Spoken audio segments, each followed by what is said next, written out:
ma käin trennis ligi 5 korda nädalas. Kõige rohkem meeldib mulle aga trenni teha koos oma sõpradega. Jookseme, sõidame rattaga, tõstame raskusi.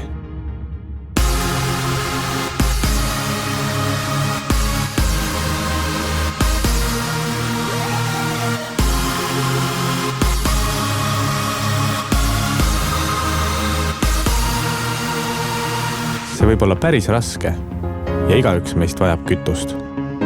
Me kõik armastame süüa ja väga palju. Tihti arvatakse, et taimetoit on väga üksluine ja et me tunneme paljust puudust. Tegelikult sööme me samamoodi pitsat, pastat, veganijätist ja väga paljusid muid maitsvaid roogasid. Taimetoit on meie jaoks elustiil. Tule vaata sinagi, mida taimetoit võib tähendada. Tule 5. novembril taimetoidu messile.